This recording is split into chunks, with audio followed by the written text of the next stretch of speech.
perjalanan ini terlalu berat lah untuk wanita apalagi kalau single ya, seperti saya. Lihat ya, jalannya sempit dan dikelilingi hutan-hutan lebat dan gelap dan tidak ada serang pun. Di sini ya bersama saya. Jadi kalau ada apa-apa dengan saya, tidak ada yang tahu, hanya Tuhan yang tahu. Assalamualaikum warahmatullahi wabarakatuh. Salam jumpa lagi sobat semua di channel Cat Traveler, channel tentang adventure, sains, safari religi, dan cat tutorial. Hari ini saya kembali hadir ke hadapan sobat semua dalam tema adventure yang merupakan sequel keempat dari perjalanan Nataru 2022 Lombok. Total ada 5 sequel ya.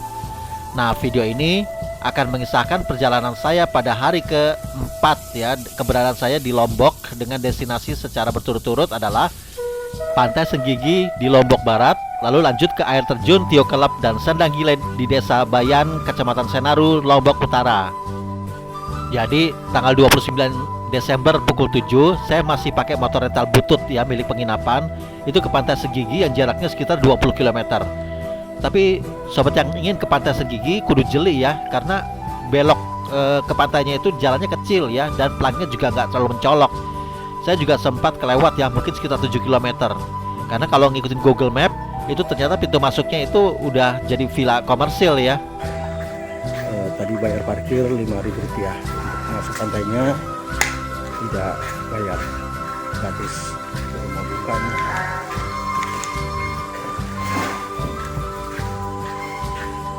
Ya sobat sayup-sayup, itu dari kejauhan kita sudah lihat ya keindahan Pantai Senggigi ya.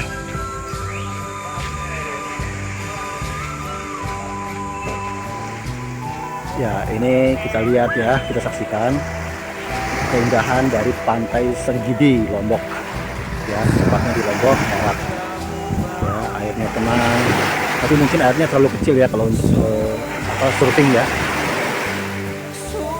Untuk surfing itu butuh ombak yang agak besar ya. Dan pantainya juga memang dulu Pantai Senggigi ini terkenal indah dan merupakan salah satu ikon dari Pulau Lombok.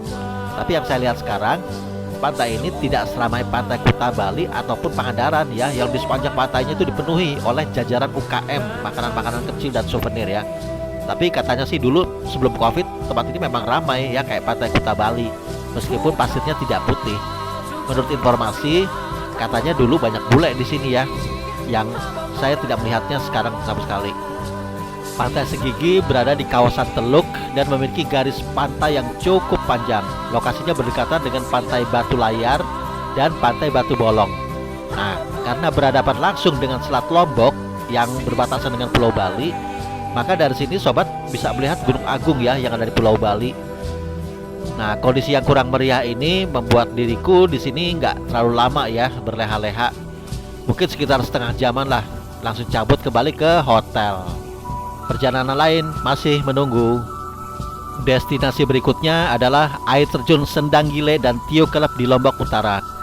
Check out dari penginapan pukul 9.30 langsung menuju Rembiga ya. Itu posisinya nggak jauh dari penginapan, yang merupakan tempat ngetem kendaraan elf yang akan mengantar penumpang-penumpang bertujuan Lombok Utara yang jaraknya sekitar 72 km. Rasanya jauh banget ya, sempat tidur berkali-kali sampai sakit pantatku duduk selama hampir 2 jam. Itu 20-30 km terakhir itu penumpangnya hanya tinggal diriku sendiri ya. Jam 14 aku sampai di ujung rute, depan kantor Desa Anyar Desa Bayan. Tarifnya ternyata tidak mahal ya, apalagi kalau dibandingkan dengan ojek, yakni 30.000. Kata supirnya, mobil elf ini biasanya beroperasi sampai jam 12 siang. Tapi karena hujan deras, aku harus nunggu hujan reda dulu sekitar setengah jaman. Ya untung ada warung bedeng ya untuk tempat berteduh sambil nyusu dan maksor alias makan sore. Setelah hujan berhenti pukul 14.30, barulah aku naik ojek ke Tio Kelep Homestay yang sudah aku pesan online beberapa minggu sebelumnya. Aku lupa ya tarif ojeknya, kalau nggak salah tuh 30.000 ya, dengan jarak 10 km. Begitu tiba di homestay, aku disambut ramah oleh penunggu rumah, disuguhi kopi ya, dan diajak ngobrol. Ternyata penunggu homestay ini merupakan penyelenggara tour travel khususnya ke Gunung Rinjani dan minta tolong aku mempromosikan travel mereka ya di Jakarta. Mereka menawarkan harga yang lebih murah, yakni 1,8 juta rupiah untuk 3 hari 2 malam. dibandingkan umumnya 2,5 juta rupiah yang ditawarkan oleh travel yang lainnya. Terus aku tanya, apakah di antara pendaki itu ada yang usianya lebih tua dariku? Ya mereka jawab banyak ya. Menarik juga sih untuk kapan-kapan ku coba ya. Sekarang tinggal mikir dari mana duitnya ya. Let's go back to reality. Untuk kamarnya sendiri ya cukup nyaman ya, tapi lokasinya agak terpisah jauh di belakang lobi ya, melewati halaman yang cukup gelap. Kamarnya sendiri menghadap kebun. Kalau malam ya tentu saja gelap gulita ya, dan bisa bikin ciut bagi kalian-kalian yang takut gelap. Aku tidak takut gelap maupun setan ya, selama mereka tidak menampakkan diri ya. Aku justru lebih merinding ya ketika melihat kecoa terbalik yang berusaha membalikkan badannya di teras. Wih, gede banget, perutnya gendut ya, 2 kali lipat dari kecoa di rumahku. Ya namanya juga kecoa kebon ya. Yang penting jangan sampai masuk kamar. Saya lupa tarif penginapannya, kalau nggak salah itu 130.000 per malam. Keesokan harinya pukul 7 pagi aku sudah siap ya melakukan hiking. Sempat dapat sarapan dari penginapan, tapi nggak tahu nama makanannya itu apa. Agak kenyal-kenyal ya, tepung bundar besar gitu. Kirain telur dadar, ternyata bukan. Ya pokoknya nggak jelas ya makanannya. Ini sudah satu paket dengan tarif penginapan. Kalau dilihat dari peta sih jaraknya nggak jauh ya, tapi medannya itu naik turun dan pastinya cukup menguras tenaga dan nafas. Nah tapi disitulah serunya yang namanya hiking. Ya ini saya sudah sampai di depan loket. Tempat wisata ini buka dari jam 8 sampai 17. Sementara sekarang masih jam setengah 8 kurang. Ya jadi belum ada petugas tiketnya ya. Lagian sekarang tuh gerimis ya, agak kerap, mendung dan dingin.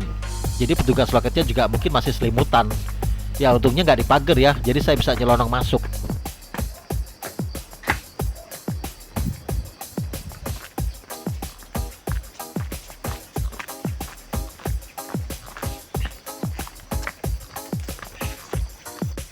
Saya hanya satu pengunjung ya, kita lihat di sini tidak ada pengunjung lain karena masih pagi nih, masih setengah 8 ya, setengah 8 waktu setempat. Tempatnya trekkingnya sudah tertata ya dengan baik dan terawat ya. Mudah-mudahan jalan menuju ke lokasi tidak berbahaya. Susah, capek oke, tapi yang penting tidak berbahaya. Saya hanya seorang diri ya. Kalau ada apa dengan saya tidak ada yang tahu ya, cuma Tuhan yang tahu. Ya. Ini nggak cocok ya bagi wanita ya, wanita backpacker sendiri seperti saya ini, karena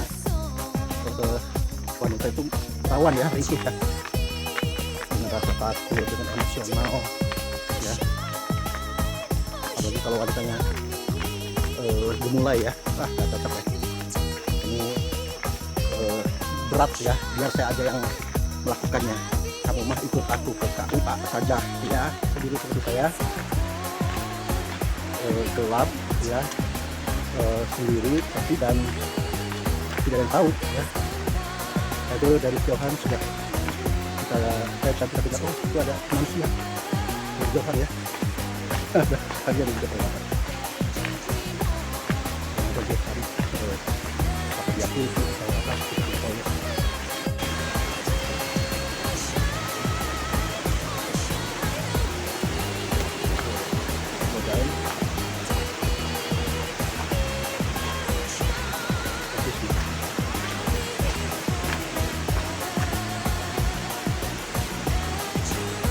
Itu penunjuk arah Sandang Gila Waterfall. Jadi karena gila kali ya ininya, curah hujannya, debitnya maksud saya. Nggak lagi turun, agak curam nih. Saya baliknya yang berapa sih ya? Ya kalau kita saksikan ini adalah penjelasan dari destinasi yang sedang kita kunjungi, sedang saya kunjungi mas. Ya, ada yang penting Sandang Gile kan Resiko ya. Dan ini warisan alam kawasan geografi Rinjani Lombok ya. Ini memang lokasinya di kaki gunung Rinjani ya. Karena saya tidak mampu ke Gunung Rinjani ya, hanya karena usia dan juga musim hujan, maka cukuplah ke kaki bukitnya. Nah ini ya, kita lihat di sini. Wah itu tinggi sekali ya. Ini ya namanya air terjun Sandang Gile ya. Ini sampai 100 meter ya. Mungkin ini air terjun ketiga tertinggi di Indonesia ya, mungkin ya, nanti saya cek di Google. Karena yang tertinggi itu adalah yang tetap di Medan ya, di Sumatera Utara maksudnya. Kemudian yang kedua yang pernah saya kunjungi yaitu Madakaripura di Jawa Tengah. Nah ini lumayan tinggi, saya perkirakan sekitar 100 meter mungkin ya. Tapi kita lihat tidak ada orang tadi sedikit.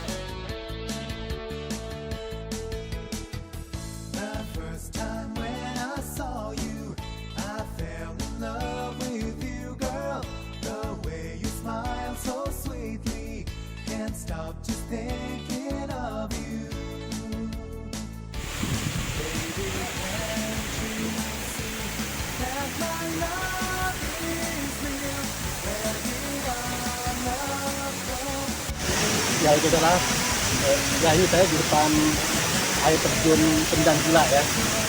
Mungkin disebut gila karena tingginya ya sampai 200 meter dan debitnya cukup besar ya. Kecepatannya tinggi sehingga tidak banyak orang yang dan cuacanya juga sekarang lagi dingin ya. Kita akan coba turun ke bawah.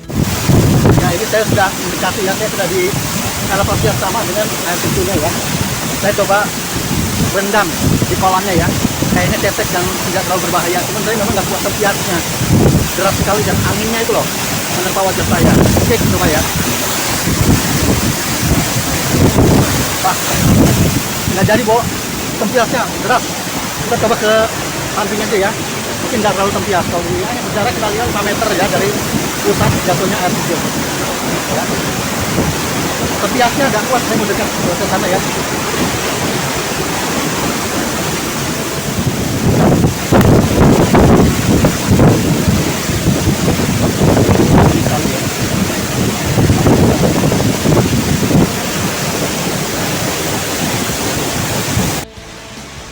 Nah, lihat ya sob, saya sekarang sudah mengakhiri kunjungan di air terjun Sendang Gila ya, Sendang Gila.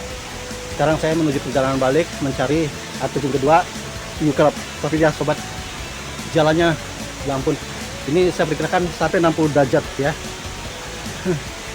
Cukup panjang ya perjalanannya. Aduh, ini belum perjalanan balik ya, menuju View Club yang mungkin lebih berat ya dari yang pertama barusan ya.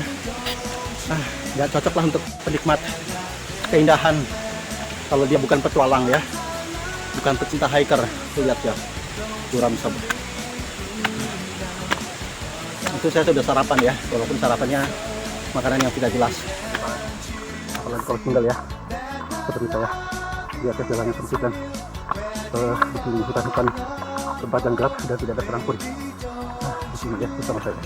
Jadi kalau bapak yang saya tidak ada yang tahu, itu hanya tahu. Ya sobat, kita lihat sendiri ya. Yang pun ini lebih dari 60 derajat ya. Mungkin 70 derajat. Ya, saya kuat ya. Kita coba ya, pelan-pelan juga apa-apa. Gila kental banget ya. Oke, kita naik pelan-pelan. Izin. Ini bukan hanya terjal tapi anak tangganya juga tinggi-tinggi ya, itu 40 cm mungkin ya, 1 cm satu anak tangganya. Masih jauh itu, oh ini tinggal sedikit lagi ya.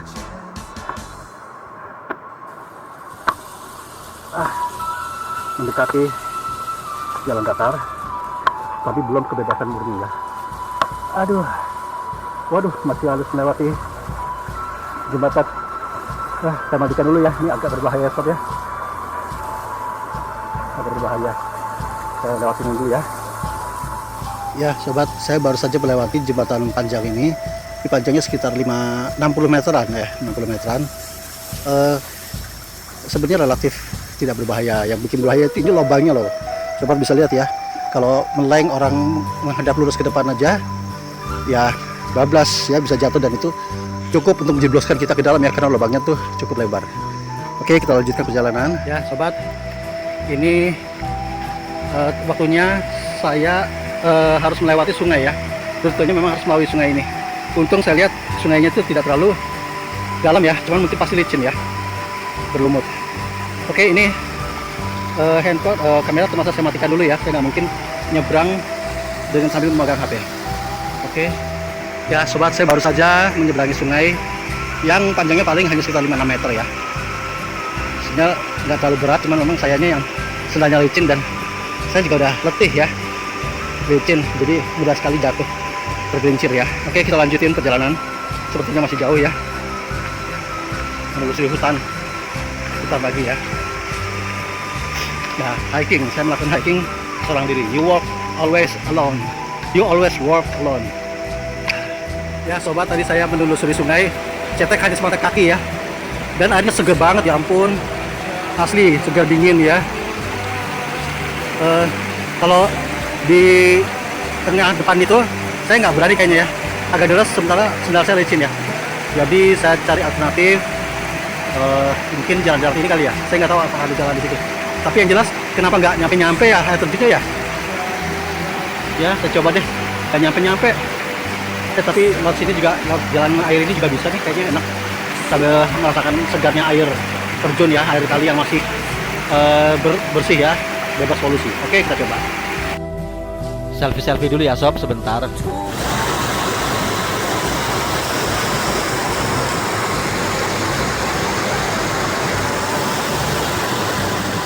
Ya sobat, setelah melalui perjalanan yang serasa nggak habis-habis ya, dari kejauhan ternyata kita sudah sampai. Itu namanya Curug Tio Kelep ya. Alhamdulillah, saya pikir saya tersesat ya, nggak ada orang, nggak ada tempat untuk bertanya ya. Akhirnya kita sampai juga, terbayar juga perjalanan hampir 1 jam, 1 jam lebih mungkin ya. Melewati nyebrang sungai kali ya, yang sebenarnya setengah mencekam ya.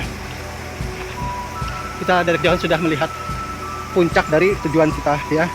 Terbayar sudah keletihan saya dan keraguan saya dengan jalan yang saya lalui, dengan keindahan alam yang disajikan di depan kita ini, di depan saya ini. Nah ini kendala ya, gimana naiknya ya?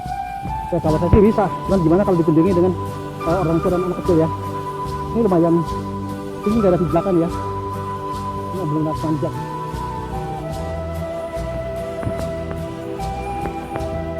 Ya, saya sudah berhasil memanjat batang pohon yang besar ini ya. Sekarang saya akan menuju TKP. Di sini ada 2 jalan ya, lewat jalan darat itu kita lihat ya sebelah kiri sobat, dan lewat jalan sungai. Ini kayaknya saya milih jalan sungai ya, karena sambil merasakan segarnya air kali ya.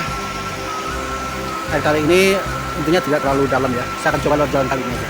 Ya, ini saya sekarang berada tepat di depan Curug Tio Kelep yang sudah saya perjuangkan tadi ya, 1 jam ya, 1 jam lebih, melewati menyusuri sungai-sungai ya, kali ya, dengan jalan perjalanan sekitar mungkin hampir 2 km ya,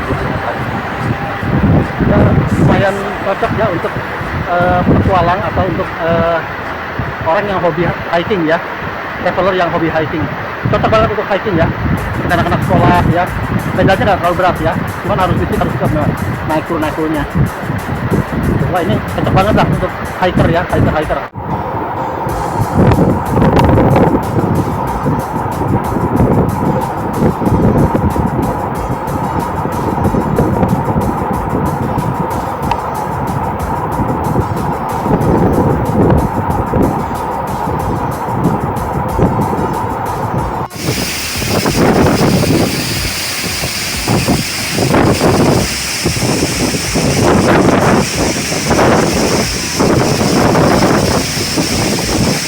Ya, ini adalah keadaan Curug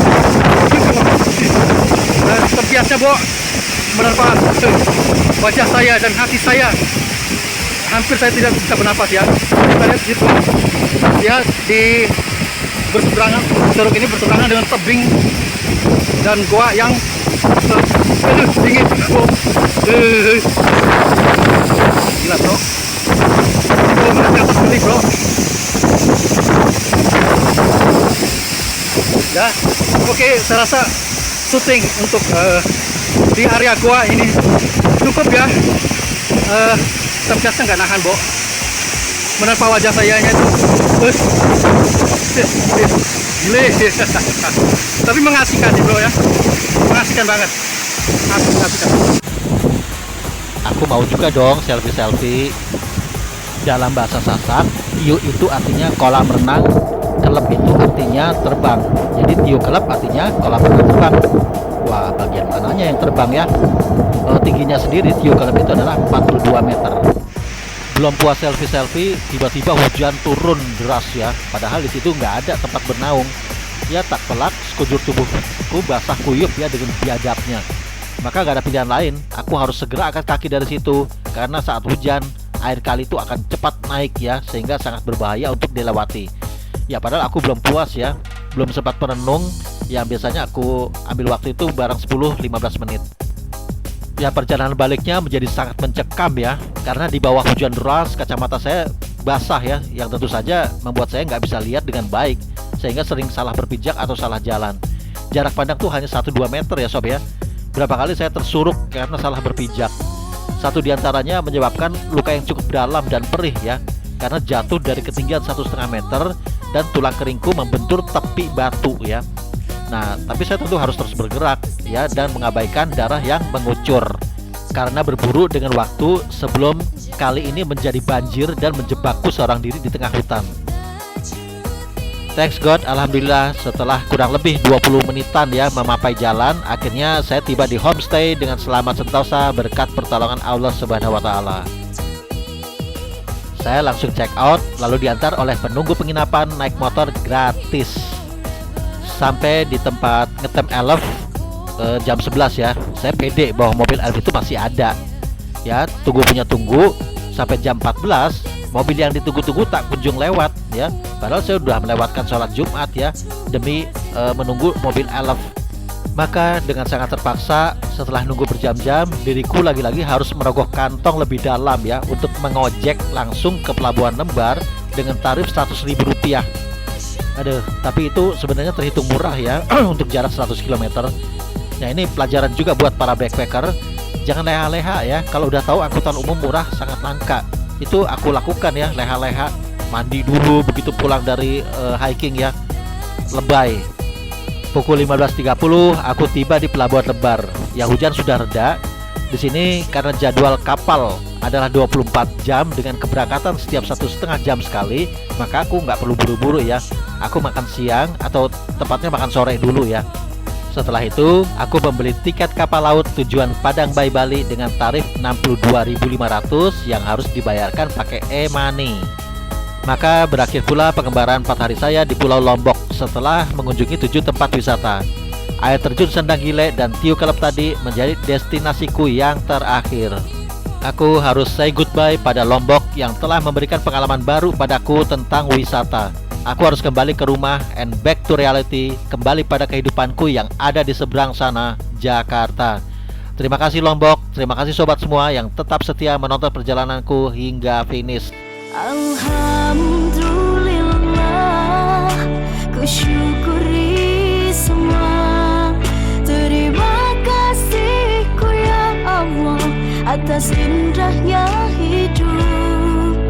Alhamdulillah, ku syukuri semua. Terima kasihku ya Rabbi atas rahmat.